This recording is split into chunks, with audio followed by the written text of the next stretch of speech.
মহেশতলা থেকে ওই ইমন আর সুন্দরবন থেকে খেলো সন্দীপ। বলে ওঠো সারি ঘুমায় নায়া, এ জীবন গেলে ফিরে আসে না আবার। এত সকাল হয়ে গেল, এক কাপ চা পর্যন্ত কেউ দিল না। এরপরে বলে কিনা আবার মর্নিং ওয়াক করতে। খালি পেটে কি মর্নিং ওয়াক হয় রে? একবারে দূর করে দেবো কুলাঙ্গার চাকরটাকে। ধনঞ্জয়, ধনঞ্জয়, বলি এ ধনঞ্জয়।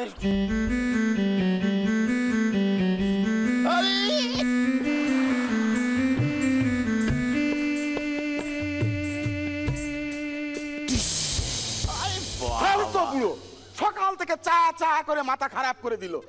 এত শীত গেল, সব শীতই কাটিয়ে দিল। এখনো যা গলার জোর দেখছি, এ শীতও কাটিয়ে দিল। তুই কার্তিকের কথা বলছিস রে? পাশের বাড়ি হরিবাবুর? না, হরিবাবুর পাশের বাড়ির। ও হয়তো ইনডাইরেক্টলি আমাকেই বলছিস, তাই তো? শিখলাম আর আমি কই, টিকলি তো তুই। কত বছর টিকলি এই বাড়িতে জানি? মনে পড়ছে না তো? তুই মনে কর, ততক্ষণে আমার কাকটা একটু মেসেজ করে দিত ভাই। মেসেজ করে দে।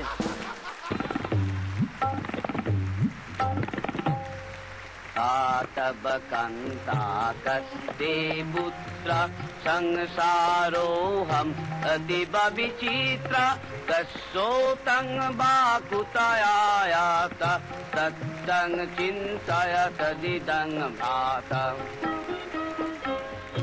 মনে পড়লো তোর? হ্যাঁ, ওই 30 বছর। তবে এটা একটা ওয়ার্ল্ড রেকর্ড না রে? হ্যাঁ, টিকে কি আর এমনি আছি? খাটের তলা টলা পরিষ্কার করতে হয়, গয়না কাটি আছে বলে। এই কুলাঙ্গার চাকর কোথাকার!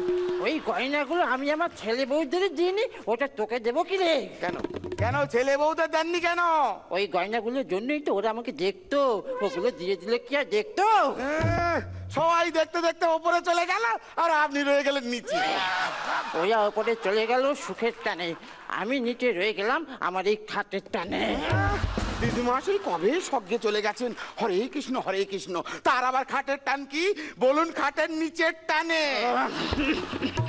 দিদিমার কথা বলে ভালোই করলি। এর তলায় দুটো ডাব আছে, একটু জল বার করে দে তো খাই। এই ওই দুটো ডাবের সঙ্গে দিদিমার কি সম্পর্ক? এই কুলাঙ্গার, ওই তোর দিদিমার গায়ে রং ছিল ডাবের খোলার মতো ধবধবে ফর্সা। তা দিদিমার সঙ্গে তোমার প্রথম পরিচয় কবে হয়েছিল? অনেক অনেক অনেক বছর আগের কথা, তখন যুদ্ধ চলছিল। নিশ্চয়ই ডাইনোসরের সঙ্গে ডাইনোসরের। আমার সঙ্গে টিটকিরি মানা বলবো না, তুই যা। না না না না, বলো বলো। তোর দিদিমার গায়ে রং ছিল ডাবের খোলার মতো ধবধবে ফর্সা, কুচি কলা পাতার মতো পাতলা ঠোঁট, কালো জামের মতো ঘন কালো চুল। এই তাহলে তো হেভি মাল। আমি তো ওইটাই বলেছিলাম। তারপর ট্রেনে মারলো এক চড়, 5 আঙুলের ছাপ ফেলে দিল। 5 দিন পর্যন্ত খেতেই পারলাম না।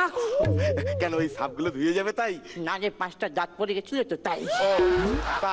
আপনি দাঁতগুলো বাঁধাননি পরে? অভাবে সংসার, পয়সা কোথায় পাবো? কি যে বলো দাদু, তোমার তো সুদের ব্যবসা। কি যে বলিস, তোর দিদিমা ছাড়া আমি কোনোদিন কারোর দিকে চোখ তুলেই তাকাইনি। আরে তোমার সুদের সুদের সুদের ব্যবসা। তাই বল। লোকে বলে আমি নাকি এই কানে একটু কম শুনি, কিন্তু যারা বলে তাদের কথাই আমার বয়ে গেছে। কিন্তু তুই বল, তুই এতদিন কেন বিয়ে করিসনি? বিয়ে কি করে করব? হ্যাঁ, 30 বছরে মাইনে বেড়েছে মাত্র 15 টাকা, ফি বছর 50 পয়সা। বললেই বলে যা করেছি বেশ করেছি, না পোষালে চলে যা। শুনো, এই আমি বিয়ে করতে পারলাম না শুধু টাকার জন্যে। চুপ কর হাতের না, তোর বিয়ে হয়নি তোর বদনের জন্য। এরকম বান্দরের মতো বদন নিয়ে বিয়ে হয়? শোনো দাদু, আজকাল না বদন দেখে বিয়ে হয় না, টাকা টাকা দেখে বিয়ে হয়। আজকালকার মেয়েরা মানি ব্যাগে মালা পরায়, গলায় পরায় না। পাই তো মাত্র 50 টাকা, আর একটা বেবি ফুটের দাম 150 টাকা। বাচ্চা হলে খাওয়াবো কি? ও, বেবি ফুটের দাম যদি 150 টাকা হয়, সিনেমার টিকিট কত রে? কেন, আমার একটা সিনেমা দেখাতে নিয়ে যাবি তো ভাই? তুমি আবার কি সিনেমা দেখবে? চ্যালেঞ্জ। হ্যাঁ, শুনেছি ইম্পোর্টেড গার্লসরা আছে, আবার ঠাকুরের নাম কীর্তনেও আছে। ভজ গৌরাঙ্গ, কহ গৌরাঙ্গ, লহ গৌরাঙ্গ দেখাবি রে ভাই? পুরো বুড়ো শখ কত দেখো, মরার বয়স হয়েছে, কোথায় হরিনাম সংকীর্তন নেবে, তা না ছোট ছোট জামা প্যান্ট পরা বিদেশি মেয়ে দেখতে যাবে। শোনো বুড়ো, ওই দেখতে গিয়ে না চাপ না নিতে পেরে মরবে বলে দিলাম। দাও দাও গয়নাগুলো দাও। এত গয়না গয়না করছিস কেন? গয়নাগুলোর প্রতি যদি তোর এতই লোভ, গয়নাগুলো ছাড়িয়ে এনেছিলি কেন? সে তো সিনেমা হিট করার জন্য। ও এদিকে আয়, এই গয়নাগুলো সব 14 ক্যারেটের, এখন 22 ক্যারেটের যুগ না, কেস খাইয়ে হাজতে পুরে দেবে তো। আমি হাজতে যাওয়ার আগে না তোমাকে হাজতে ঢুকিয়ে দিয়ে যাব। হাজতে খাট দেবে তো? কেন? খাটের নিচে গয়নার বাক্সটা রাখতে হবে না? ও শখ কত বুড়োর। আমার আরেকটা শখ আছে, রাখবি? বলো। আমি যখন উপরে চলে যাব, হ্যাঁ। আমাকে তুই এই খাটটাতে করে নিয়ে যাবি। কেন? খাটের নিচে গয়নার বাক্স রাখতে হবে না? হ্যাঁ, তোমাকে খাটে করে কি নিয়ে যাবে? তোমাকে না মাটি খুঁড়ে মাটি চাপা দিয়ে দেবো। যদি তুই তাই করিস তাহলে আমার সমাধির ওপরে একটা চৌবাচ্চা বানায় দিস তো। কেন চৌবাচ্চা কেন? চৌবাচ্চার মধ্যে গয়নার বাক্সটা রাখতে হবে না? ওরে বুড়ো, তোমাকে না ছুঁড়ে জঙ্গলে ফেলে দেবো। যদি জঙ্গলেই ফেলিস তার আগে আমি আমার চোখটা কিডনিটা মেডিকেল কলেজে বেচে দিয়ে যাব। ওরে এই বয়সে তুমি টাকা কি করবে? আমি একটা বক্স খাট বানাবো, ওই বক্স খাটের বক্সের মধ্যে গয়নার বক্সটা রাখবো না। বাক্স বাক্স বাক্স বাক্স না, এই বাক্স না ছুঁড়ে পুকুরের জলে ফেলে দেবো বলে দিলাম। তুই মনে করিস কি আমার ঘরে কোনো মশারি নেই না? কেন কেন তুমি মশারি দিয়ে কি করবে বলো? মশারিটা জলে ফেলে জাল বানিয়ে বাক্স তুলে আবার খাটের তলায় এনে রাখবো আমি। শোনো বুড়ো, তোমার ওই খাটের তলায় না বোম ফিট করে দেবো, বুঝলে? বোম ফিট করে দেবো, কপালে ফাঁড়া আছে। তোর অল্প বয়স, তোর কপালে যেতে পারে, আমার জায়গা জিনিস জায়গাতেই আছে। ওরে কপালে কপালে কপালে। ও চেঁচাচ্ছিস কেন? আমি কি কানে শুনতে পাই না নাকি? আমি কানে শুনতেও পারি, আমি সব দেখতেও পাই। যদি দেখতে পাও দেখো, দেখো আমি কি করছি। তুই কি করছিস রে? ওই বাক্স নিয়ে তুই কি করছিস? এই এটা খুলবি না, ওইটা খুলবি না কিন্তু।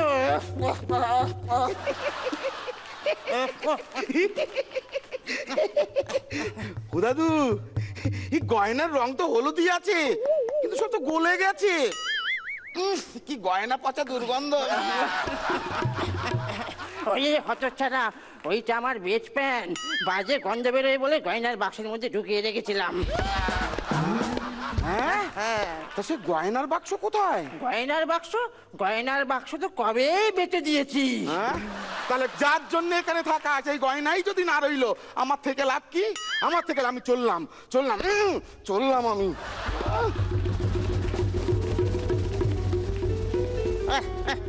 মাথা মোটা চাকর কোথাকার। আমি গয়নার বাক্স বেচেছি বলেছি, আমি কি একবারও বলেছি আমি গয়না বেচেছি? এই থলির মধ্যে গয়না আগেও ছিল, গয়না এখনো আছে, গয়না ভবিষ্যতেও থাকবে ভর্তি। এতক্ষণ যেটা দেখলেন ওটা গল্প হলেও সত্যি।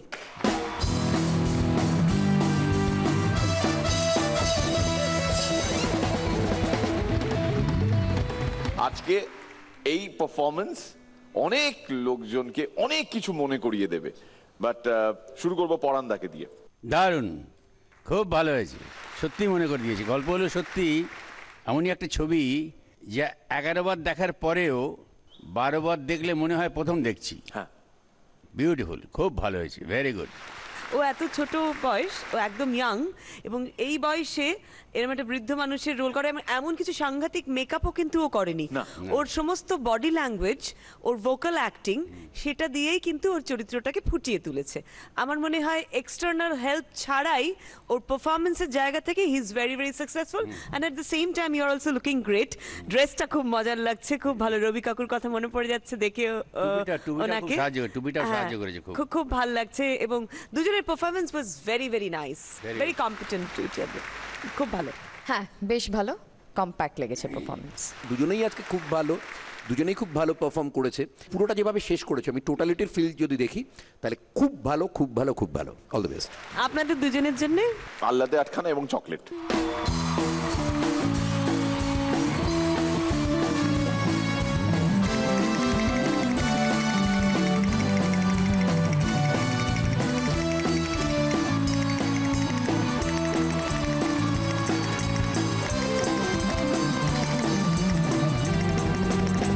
দাদু, দাদু, এই হাজরা থেকে একটা লোক এসছে, সুব্রত বাসু, ওই সব লোকজন নিয়ে এসছে আজকে সেটে আমাদের।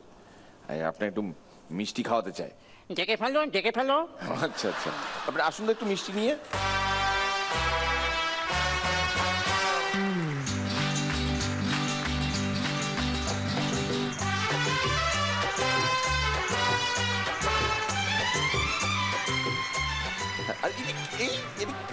আর গাজরের হালুয়া, মানে আজকে এই এপিসোডে কিছু হচ্ছে বস। পোলাও আনা হচ্ছে, গাজরের হালুয়া আনা হচ্ছে। Basu, welcome to the show. আপনারা বাসুকে গতবারের সিজনেও দেখেছেন এবং তিনি সবার জন্য গিফটস নিয়ে এসেছিলেন। সেই সময় মানুষটিকে আমি উন্মাদ ভেবেছিলাম, আলাপ হওয়ার পর দেখলাম না না, সত্যি উন্মাদই। হ্যাঁ, তো একটু কেমন লাগছে এই সিজন, দু চারটে কথা। খুব ভালো। মিরাক্কেল আমার সবসময় খুব ভালো লাগে। মিরাক্কেল ছাড়া আমি থাকতে পারি না। যে কোনো সময় যে কোনো পরিস্থিতিতে মিরাক্কেল না হলে, মানে মিরাক্কেলটাকে স্মৃতিচারণা করে আমি অন্য সময় বেঁচে থাকি, যে সময় মিরাক্কেল হয় না। সুতরাং মিরাক্কেল যখন চলে তখন তো আমি একটা আলাদা প্রাণ ফিরে পাই। মিরাক্কেল আমার প্রাণ, আমার প্রাণের একটা অংশ।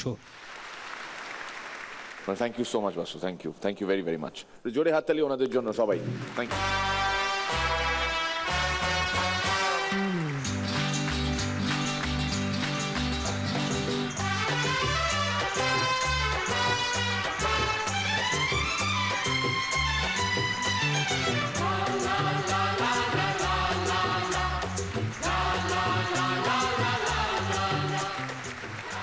ব্রেক নেওয়ার আগে একটা সুসংবাদ আপনাদের দিয়ে রাখি।